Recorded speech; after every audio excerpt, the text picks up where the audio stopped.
Welcome, welcome, welcome. We are so grateful to be in your living room one more time on this upcoming Wednesday.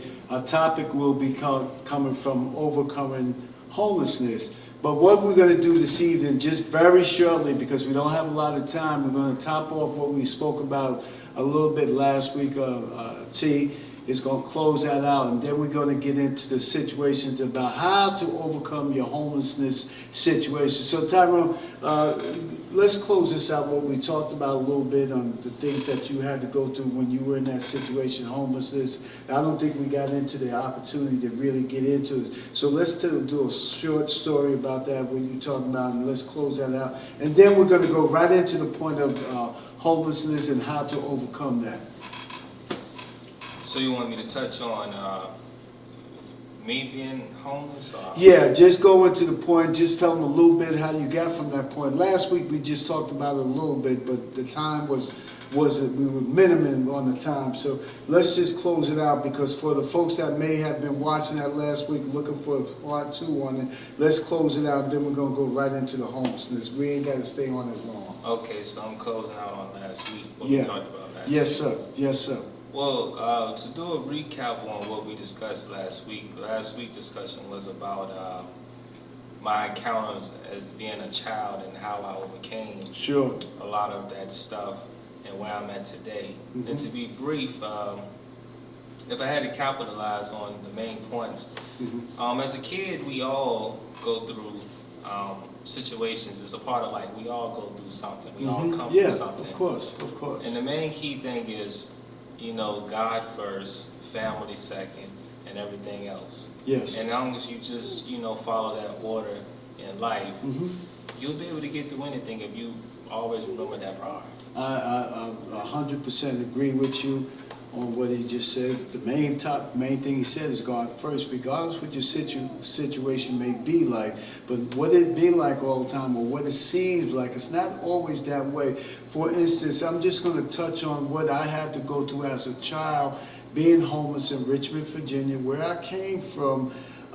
Tyrone and both of us, we got a story for you, because I'm quite sure there's someone going through what I had to go through from 18 years ago. When I first moved here 18 years ago, it was great, but I took life for granted, ladies and gentlemen. Granted, because I was doing okay and had a nice place to stay, had a couple of cars, but really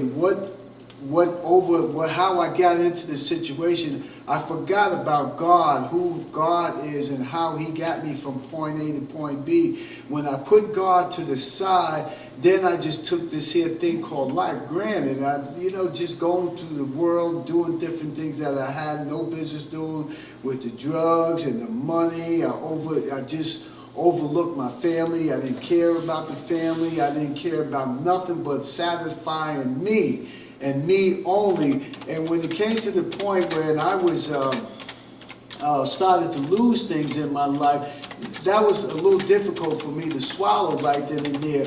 But as I went through the homeless situation and had to sleep on the street, my family had to go from point to a shelter. My son had to go to another place to stay. I had to find a place to stay. And in order for someone to give me things that I didn't have and I didn't want it, that was just a little rough for me right then and there. But I was able to overcome this here thing called homelessness. It was a rough time for me to do that, but I did it. Now, I'm going to talk to you about that, a little bit about that later on as we go on in the program. Tyrone, touch on the things that you had to go through also as being in the same similar situation also. Well, homeless is something that we all have been through to a degree. I believe a lot, well, not all, but a lot of people go through that. I went through that as a kid. Mom had a hard time sometimes, and recently, as a young adult, as a husband, a father, I was a recent college grad. Sure. And I moved. Sure.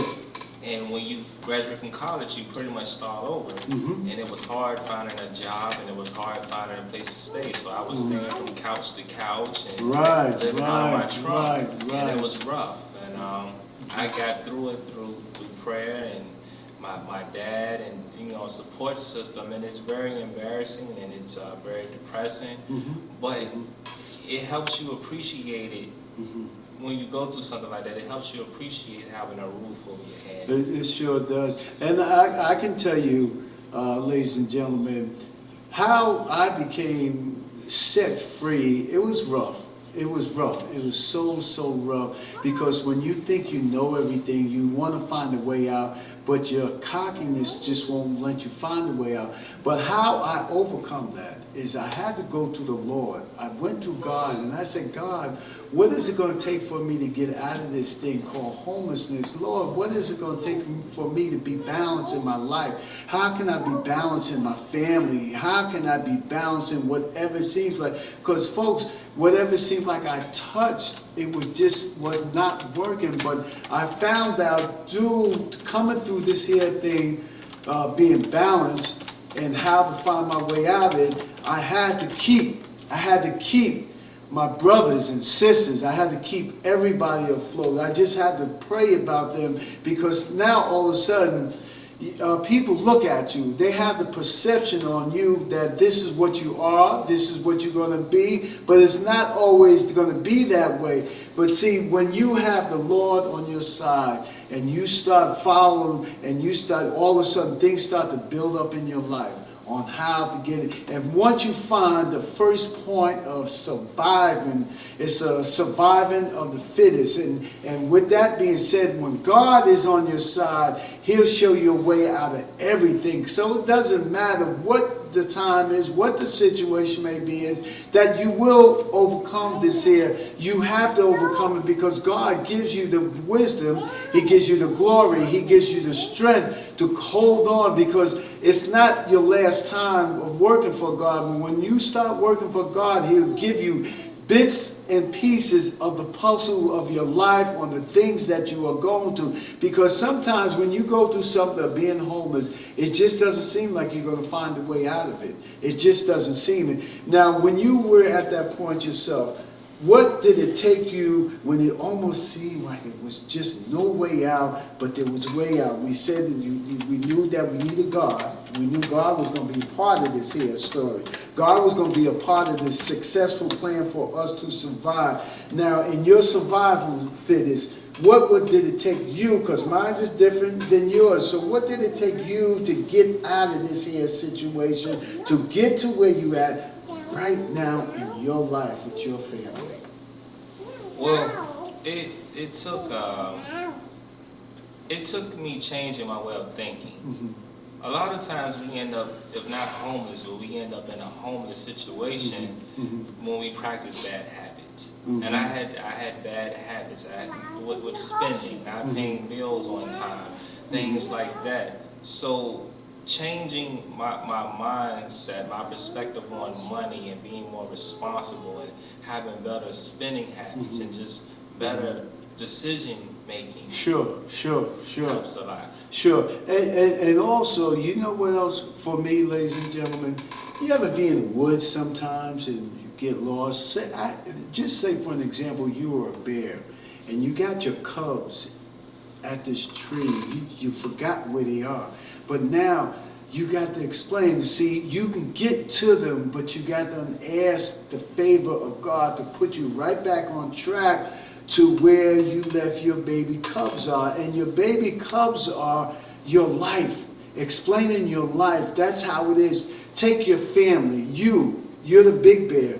And the mother is the mother bear. And then you got your cubs. Now, when you start losing a hold of them, it's time to reevaluate yourself and what you're doing wrong. How can you make it right? And then you can make it right. Even when you get lost in your life, you can make it right. How do you make it right? It's easy. You got variations of different programs that help you to get out of these situations. Not saying that it's always going to work, but they will find a way for you. For me, myself, I had to go to the program, and they helped me out, the program, Pacific program. It gave me a start. It gave me a start in my life. to find a home. They helped me out with a home. Then they helped me out with my family. Then once they started to help me out with my family, so now I was not only be able to help myself out, I was able to help others out. And you'll understand, when you are able to help others out, when you're in a situation, even though you're in, check this out now, even though you're in a situation yourself, first of all, it starts with yourself. But when it starts with yourself, you got to be able to help others. Even though you got to put your pride away, you have to have enough faith in what you're going through, but you can still help somebody out because you have enough faith in the Lord, that knowing that even though, once again, it's the third time I said it, that you're going through something, but if you see someone going through something, you better believe, go and help them, because you can show them how you got from this little situation to where you're at right now. Now, there might be a person that's in the street right now, don't have a situation, but you may be in a position to put them in a position to help themselves. Just like I said, you know, we just got to understand who is in your corner when you're supposed to have them in your corner. See, the one thing about the Lord will never turn his back on you, even if you are going through something. See, the perception on how people look at you when you're going through something. When I was going through something, they looked at me like I was a bum. They looked at me like I was a bum. But the same people had the perception of me that I was a no good, nobody, would never mount out to none. These are the same people that are coming to me right now or asking me for prayer. And you know what? The man of God that I am, Todd, I will turn around and go and help them. Not everybody's going to turn around and go and say, well, I'm going to help this person. They tend to hold grudges a little longer against you.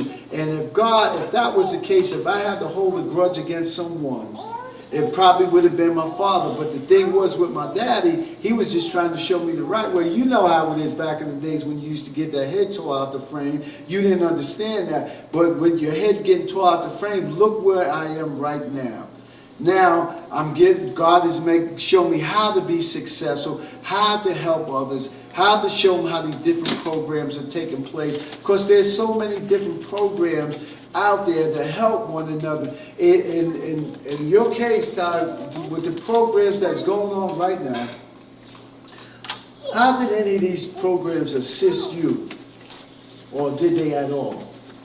Well, being a veteran, serving my country, the greatest benefit to that is I served my country, and in return, when I reached a situation when I need help, I was able to go get it because there was an organization to help veterans. Exactly. But even if you're not a veteran, there's help out there. Sure. But the reality is, a lot of people don't ask for the help because they don't really want the help that way. Yes. So you really sincerely have to want the help. Well, you know what, and I should have brought it up, but I started to get into this. But as a veteran myself, I did go to the VA, and I got turned down a couple of times, but I didn't know the right questions to ask folks when I was there. And I was so fortunate that I'm waiting on this brother. His name is Ernest. He should be coming on the show maybe next week, I'm not sure.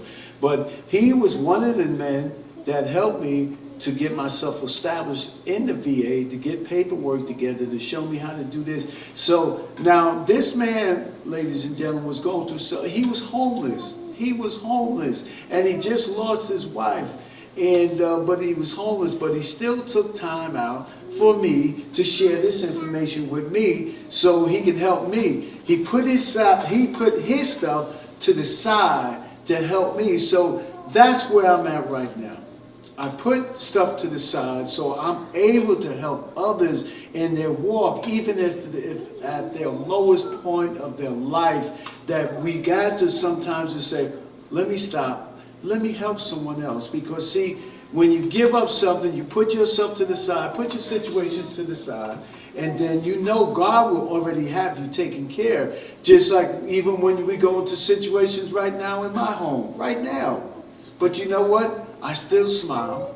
I put it to the side, and I just ask the Lord to take care of me, even though I'm back, almost back to what the situation I was, but God knew where I am right now within. He knows I have enough faith, enough glory to glorify His name and not worry about nobody turning their back on me. Now, when you go through the stuff that you go through, and it seemed like, man, people just seem that they just don't care about nobody else but themselves, because there was times I would get on the bus, people were just laughing at me because of situations that I was in. Now, in your situation, Todd, and now you're in a position now that you're doing the same thing that I was doing, and then the things that you, even when you were going through stuff, you're helping folks now, and I can see the glory in your face. Now, how does that really make you feel, that knowing you was in one position, now you're in another position to glorify the Lord through helping of others? Well, it's always a great feeling to help someone else. I mean, that's what it's all about, really. Sure. It's all about helping each other. I mean, to be honest, we're all in this fight together. Mm-hmm. So it don't matter if you got a roof over your head or not. We all just need each other, and it's great. It's a lot more effective. It's more effective to help someone when you walk down a similar path than it is when you haven't walked down that path. So I just think we go through these things so that we would be more prudent in helping someone else. Sure. And you know something else too? I was watching last night, ladies and gentlemen, on the iPad, I believe it was, and I pulled up this brother out of LA. His name was Pastor Torrey Phillips, and they were doing a live broadcast with him, and it was just so phenomenal. But the guy, they were telling, she asked him a question, and she says, how do you help people? He says, for people that get off that bus to come to LA and they're expecting one thing and then they get something else, he says, we bring them in this home, not in the home in the church where they have, but they have a section off. And when I was looking at this program last night, I said, this is awesome. This is exactly, not I want to do it in that fashion that he's doing it, but I said, this is what I need. He didn't even know the people. He just took them in, he embraced them. Come on in, let us help you, so we can show you how to get from point A to point B. And I think as man of God, and being in Richmond, Virginia, this is what we have to do. This is what we have to really focus on how to solve. We may not be able to solve the problem with folks. We probably won't, but we can at least put them in a position to help them. And if we can put them in the position to be helped, then we are going to be helped. Even as the military place, now I'm in the position to help some folks now. Now before, I wasn't in no position to help myself. But so how can I help someone else if I can't help myself? But now God has allowed me to be in a position to help someone else. And it don't matter how many nickels you got to put together, but as long as you make an effort, a conscious effort to help someone, and they will appreciate it, even the ones that you might have someone that the smart ass ones, help them anyway. Because even that helping them anyway, your reward is coming plentiful. But now God is not telling you to be a fool behind helping someone. We're not here to be a fool. We're here to help someone. Now, you're straight. You're right where you're at right now. You have your family. And if there was a thing that you can do other than to point them in the direction of you could send them down to this here center where they help folks, help homeless people. What about the job markets? That would you tell them? Because I was getting ready to say something on that, but I'm pass that to you. Well, to be honest, I'm gonna be more direct, especially more in the African American community. Sure. What happens a lot of times as African Americans, we don't take education serious enough. No. We don't study, we don't make good grades. A lot of us drop out, a lot of us don't even go to college, a lot of us get a GED and the GED really Doesn't mean can nothing. hurt you Sure, too. sure. So when you're not educated and you don't have a degree, it makes it harder to get the job. Sure. Then when you do get the job, you get a minimum wage paying job, Sure. and it makes it hard for you to stay afloat because Sure. by the time you pay all the rent, you don't have enough You to don't have take care of anything else. Exactly. So good education is key. That's important. If I didn't have a good education, it would be hard to get a decent job Sure. to provide Sure. for Sure. my family. Well, and you know, so also it all comes to with your mother and father.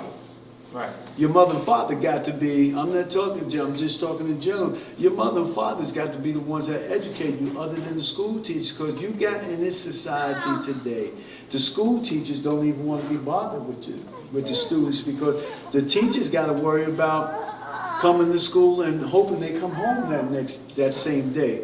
And so I know when my wife was a school teacher down in Blackwell, she half wanted to go to school because she knew the situations, but she knew that she had God in the corner. But the point is, right now, we got to start educating our parents so they can educate their kids. And because if the parents are not educating themselves, how can the world they educate the kids if they're not knowledgeable themselves? Well, that's Good. well, that's a good critical point to take. What it is you have the uneducated raising the uneducated. Exactly. So it's Exactly. a pattern. Right. If I, as a parent, as a father, don't have an education, then I can't educate my son. Right. And if my son is ignorant and he has an ignorant father, then 9 times out of 10 he'll grow up and be homeless and just he will encounter a lot of problems in life due to ignorance. So ignorance is bliss. Yeah, yeah, and if you can look and I'm not, folks, don't take this personally in Richmond, North Carolina, whoever's viewing this in California, but you know, we really have to focus on programs for the mothers and the fathers to educate them on their own kids, because their kids, like Ty said, their kids are not being educated. That's why they're going to jail. If you look at the jail population right now, it's 95% blacks, maybe 20% whites. But the African Americans are the 70, I say 90% in the jail system right now. And that's what they know. So they'll come out, they have little programs, but they don't last long out here, because I've seen it. A brother just came out he was incarcerated. He was at the church, and he got so tied up, he didn't understand, he couldn't adapt to this world. But he had to adapt to, what he knew is jail. That's what he knew. And then as he came out, then there was nothing to give him, so he winds up in no place, which would be right back in the shelter, right homelessness, right back in the jail. He just was right where he needed to be at. He was in the situation. You see, this is what the jail system, this is what society sets our kids up to. It's almost like they set them up to lose, because it's like a no-brainer. They're in a situation where they can't win, but once again, like myself and Ty were talking about, well, I said, if the parents are educating their kids, then they won't have to worry about being homeless, because now you don't have to settle for a $7 an hour job, because you're educated enough to go and get a job making $15, $20 an hour, anywhere from, well, $10 to $18 an hour. It depends on how further your education is going along. Now, but there are jobs out here. There's jobs out here where you can get these type of jobs. But once again, you got to be educated by your parents. Just like Ty says, the uneducated is educating the uneducated. So how does that work? Now, in my book, I don't know about your book, that doesn't seem to go over too well. I mean, how can you figure that out? Because there's no education coming from both sides of the party. And if it's coming from both sides of the party, now, and people will get so tired that they really don't care about you anymore. I talk with some teachers here right now. All they here is for a paycheck. They just want to go to school, put their 8 hours in. They don't care about these schools, these students that's in these schools. But now you got some teachers that do care, and you got some students are educated. But you can count them, they're very far and few. Most of the kids in this society, in this educational world back in Richmond, Virginia, we can say that all over except China, these different places, but they're great athletes. But the athletics is not going to put them through college because eventually it catches up with them. Now you got a lot of pro football players can't read. They can't read or write. But see, that's how society is. They'll push you through to get that point where if they want something done at them, this is what it's going to take the shortcut. And see, in your life, there is no shortcut. Come on, mothers and fathers. You got to help your family. You got to educate your family because eventually, you're not going to be here. The father's not going to be here, and all that's left is the kids. And they don't have nothing going on for themselves. So what can we do to make this right? And one other thing that I suggest to, and I really think honestly, and you just can't blame all these programs, but you got to look at a lot of churches too. They do have after-school programs, and but we got to learn how to fight for them. Even when they don't want us to fight. You got to be able to fight for them. Go ahead, we got that much time. Well, let me add to this. Go ahead. The thing is, it's not that people are not being educated. It's that the TV and social media and the entertainment is what's educating people.